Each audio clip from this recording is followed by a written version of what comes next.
안녕하세요. 생각하는 글방의 글방지기입니다. 오늘 제가 고른 책은요. 책이라기보다는 아주 작은 책자인데요. 제목이 이동규 교수님의 두 줄 칼럼이라고 이렇게 적혀 있어요. 정말 두 줄 칼럼에 해설이 덧붙여진 그런 아주 작은 책자인데요. 금방 읽을 수 있어요. 근데 이것을 또 음미하다 보면 시간이 좀 저 같은 사람에게는 걸리기도 합니다. 사실 이 책은 남편이 가져온 책입니다. 정작 본인은 무엇을 가지고 왔는지 모를 때가 종종 있습니다. 경영인을 위한 책, 이분이 경영학을 전공하셨더라고요. 현직에 계신 분들을 위한 책이라고 볼 수도 있습니다. 인간관계에서 중요한 마인드, 자세가 무엇인지를 안내하고 있는 것 같습니다. 그래서 조금 딱딱하고 가르치는 듯한 느낌이 들기도 해요. 그러나 직장인이든 경영을 하는 분이든 어떤 일을 하던 간에 그 잘 사는 삶을 살기 위한 공통점이 진부할 정도로 반복되는 것 같습니다. 많은 책에서요. 정말 인간관계를 아름답게 하는 게 삶을 잘 살기 위한 중요한 것이죠. 그거에 필요한 것이 사실은 감사하고 사랑하는 거, 그리고 좋은 태도, 칭찬과 격려, 인내 같은 거 너무 많이 들었어요. 정말 어렸을 때부터 지금까지 너무나 많이 듣고 있는데 어쩜 그렇게 실천을 못할까요? 감사할 때 감사하지 못하고 사랑해야 되는데 질투가 더 많아지고 칭찬과 격려도 한다고 노력하는데도 불구하고 어느 날 또 안 하고 있는 저의 모습을 발견할 때가 있습니다. 그래서 또 똑같은 수도 없이 많이 들었던 그런 내용들을 또 한번 반복해 보려고 합니다. 그래서 또 읽어보도록 하겠습니다. 첫 번째 칼럼은요, 겸손이에요. 감사가 하늘을 만나는 방법이라면 겸손은 사람을 만나는 방법이다. 동서고금을 통해 최고의 처세는 역시 겸손이다. 그러나 습관성 고개 숙이기는 일종의 가면이다. 특히 90도 폴더 인사는 배신의 예비 동작으로 보면 거의 틀림이 없다. 진정한 겸손은 깊은 자신감에서 나오는 법이다. 제인 오스틴은 편견은 내가 다른 사람을 사랑하지 못하게 하고 오만은 다른 사람이 나를 사랑할 수 없게 만든다고 썼다. 정작 겸손의 핵심은 나를 낮추기보다는 상대를 높이는 데 있다. 중요한 건 진짜 고수는 힘이 있을 때 겸손한 사람이라는 점이다.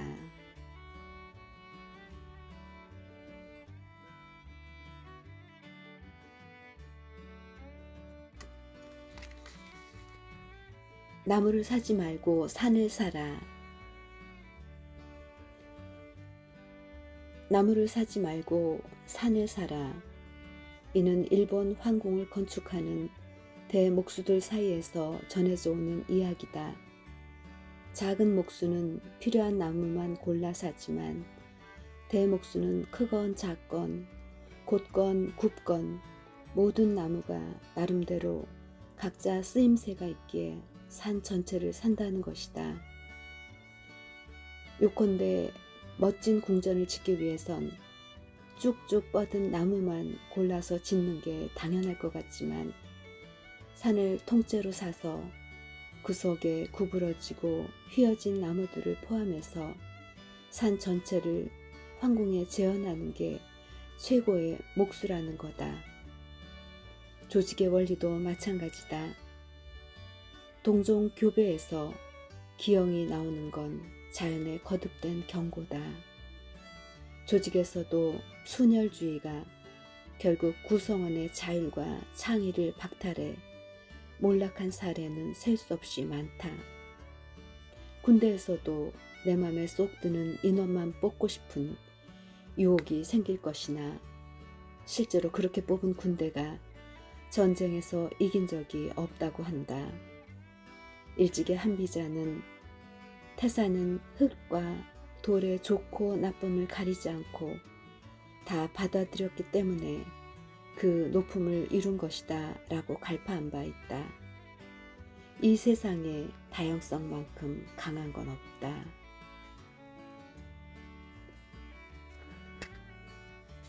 운도 실력이다.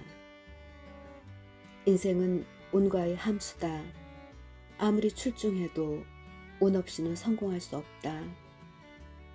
선조들의 경우 큰 일을 앞두곤 반드시 시운과 천명을 따져 이를 도모하는 건 상식이었다. 운하면 떠오르는 사자성어는 운칠기삼이다. 이 말은 청나라 때 포송룡이 지은 소설에서 유래한다. 인생에서 모든 일의 성패는 하늘이 칠하를 차지하고 인간, 재능과 노력이 삼하를 차지하는 것이어서 운이 따라주지 않으면 이를 이루기 어렵다는 심오한 뜻을 나타낸 말이다. 따라서 이 구조를 이해하고 더 겸손한 자세로 노력하려는 깊은 뜻이 담겨 있는데 주위를 둘러보면 이 말의 의미를 이해하지 못하고 제멋대로 쓰는 경우가 태반이다. 많은 이들이 내뱉는 변명의 대부분은 자신의 실력은 충분한데 운이 나빴다는 거다. 그러나 이러한 원리를 알고 나면 진정 운도 실력의 일부라는 것을 깨닫게 된다.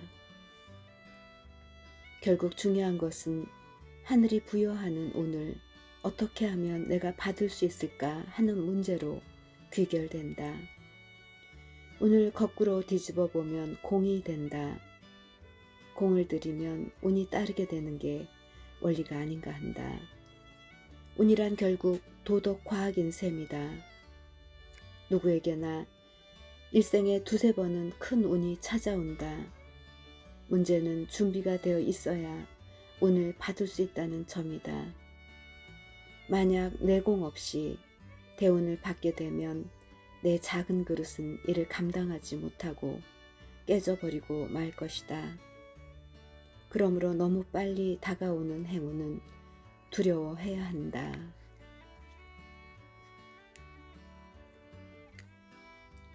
(100점짜리) 단어. 성격은 얼굴에서 나타나고 감정은 음성에서 나타나고 본심은 태도에서 나타난다고 한다. 인생이란 결국 능력과 태도의 함수다. 중요한 건 이게 더하기가 아니라 곱하기란 사실이다. 그 어떤 면접일지라도 태도와 소질 이 두 가지로 귀결된다. 태도와 소질은 비록 한 글자 차이이지만 이 두 가지는 전혀 다른 차원이다. 제 아무리 능력이 뛰어나도 태도가 나쁘면 빵점이다. 능력은 교육을 통해 향상시킬 수 있지만 사람의 태도는 교육으로 바꿀 수 없기 때문이다. 세계 최고 수준의 포시즌스 호텔 그룹의 이사도와 샤프 회장은 직원 채용 시 소질이 아닌 태도를 보고 사람을 뽑는다고 한다. 즉 지식보다는 인품에 더 많은 비중을 두고 직원을 뽑는다는 것이다. 사우스웨스트 항공의 창업자인 허브 켈러 회장 또한 기술은 가르칠 수 있으나 태도는 가르칠 수 없다고 잘라 말했다.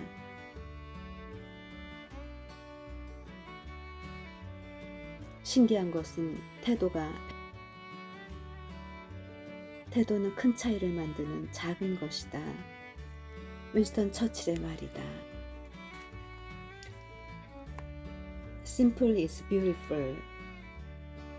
사람들은 어려운 것보다는 쉬운 것, 복잡한 것보다는 단순한 것을 선호하기 마련이다.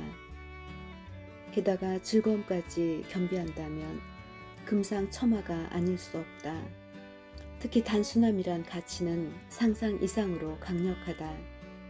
처음에는 단순하면 밋밋하다라는 생각 때문에 단순함이 좋은 줄 잘 모르다가도 복잡한 미로에 빠져 한참 헤매다 보면 단순함의 힘을 새삼 느끼게 된다.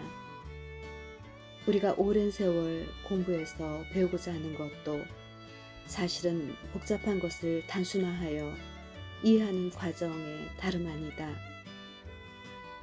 역사상 위대한 지도자들은 모두 단순한 비전을 내걸고 국민의 마음을 사로잡았다. 링컨, 처칠 등 위대한 정치가의 연설 또한 늘 단순하지만 일종의 마약이다. 남녀간 연애에도 100가지 미사여구보다 단 한마디 사랑한다는 말의 위력을 따라갈 수 없다. 단순함으로 승부하라. 구글 정신의 근저에는 단순함을 강조하는 창업자 세르게이 브린의 철학이 숨겨져 있다. 스티브 잡스의 아이패드 시리즈가 공전의 히트를 친 이유도 바로 여기에 있다. 디자인 업계의 신조류인 미니멀리즘도 같은 맥락이다. 결국 단순함이란 가장 복잡한 과정을 통과한 마지막 결정체다. 그렇다면 복잡계를 제압하는 단순계의 힘은 어디에서 나오는 것일까? 그 본질은 아름다움에 있다. 아름다움이야말로 가장 우월한 형태의 힘이기 때문이다. 단순함은 궁극의 세련됨이다. 레오나르도 다빈치의 말이다.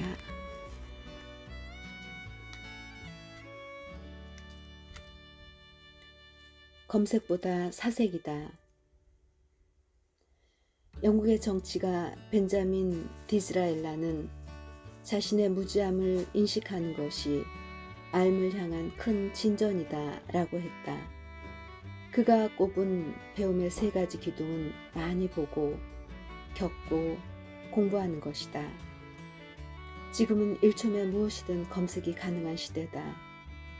대한민국 구석구석에 코를 박고 스마트폰만 쳐다보는 검색의 고수들이 넘쳐난다. 이것은 엄청난 기술적 혁명이기도 하지만 동시에 자신의 뇌를 아웃소싱하는 결과를 초래하여 문외화로 전락할 가능성이 농후하다. 너도 나도 스마트폰을 들고 다니지만 진짜 스마트한 사람을 찾기 어려운 이유다. 세계 최고의 창의성을 가진 우리 민족의 원형질이 손가락에 의존하는 검색의 노예가 되어가고 사색의 향기는 사라지고 있다.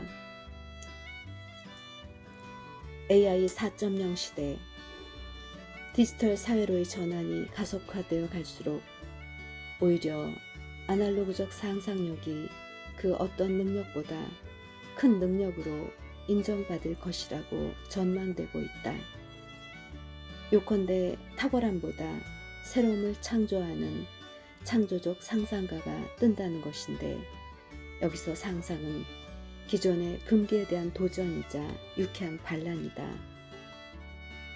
우리 사회의 모바일 메신저, 카톡의 돌풍을 일으킨 SNS 주역 김범수 의장조차 인터넷 검색은 독서를 대신할 수 없다고 단언한다. 진정 사유는 고독을 먹고 자란다.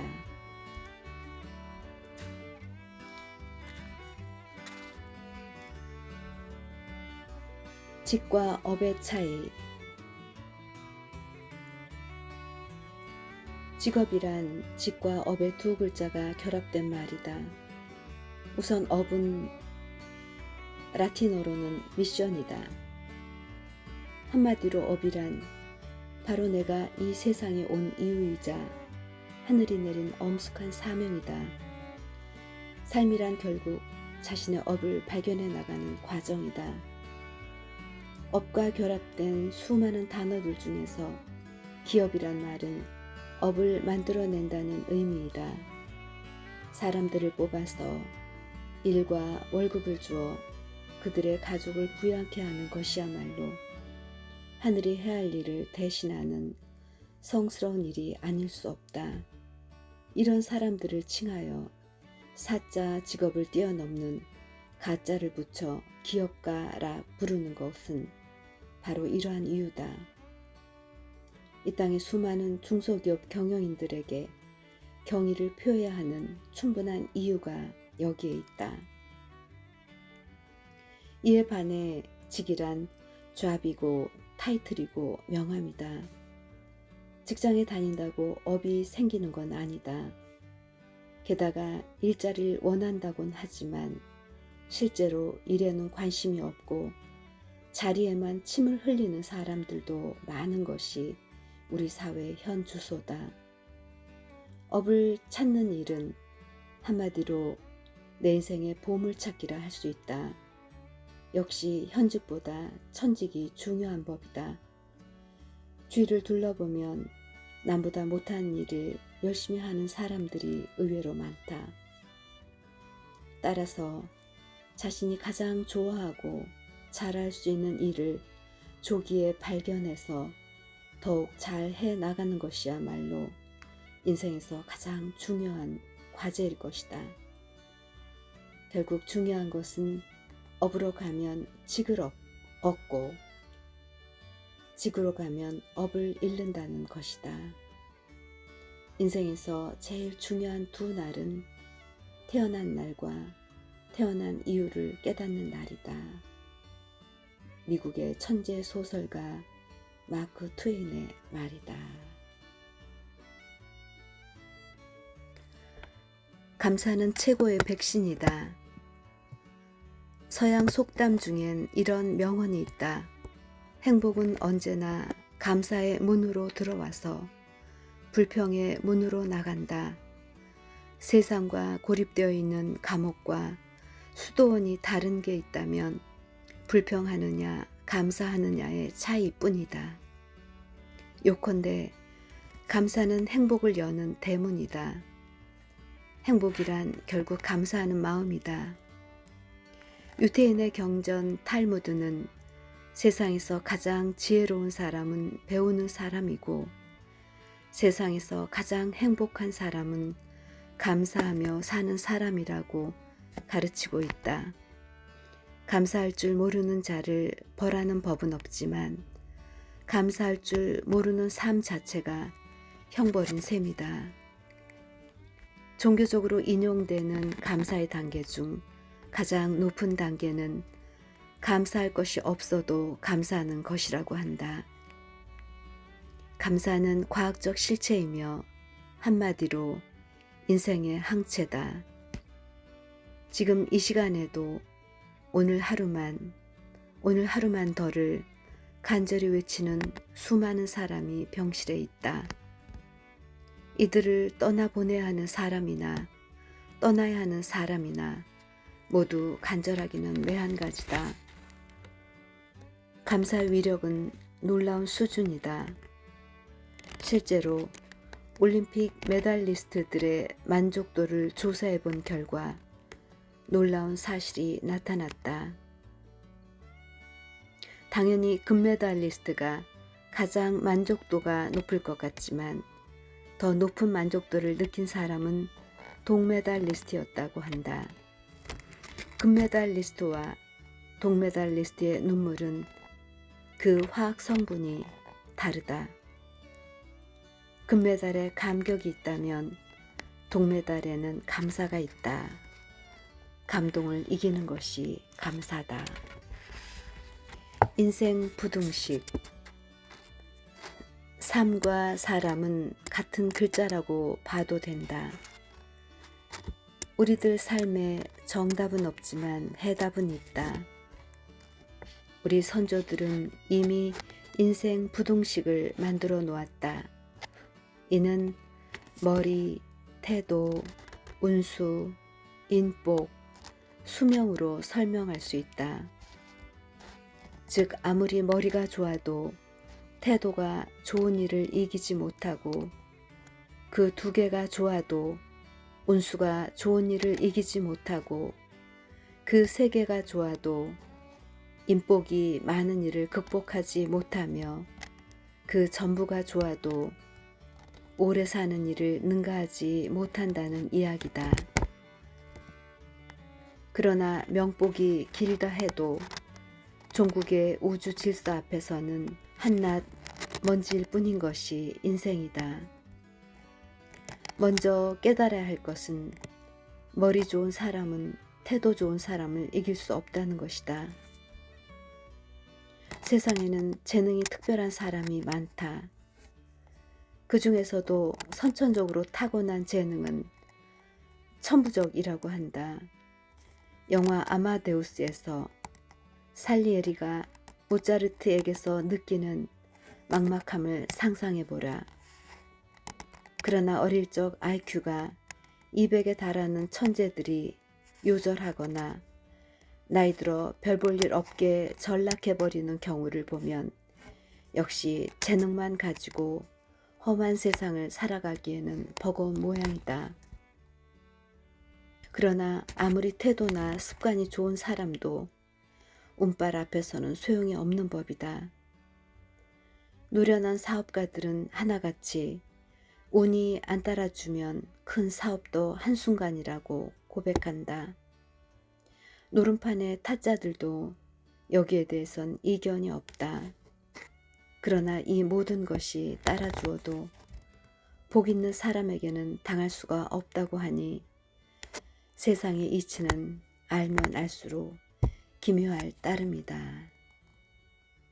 네, 여기까지입니다. 다음 시간에 뵙겠습니다. 감사합니다.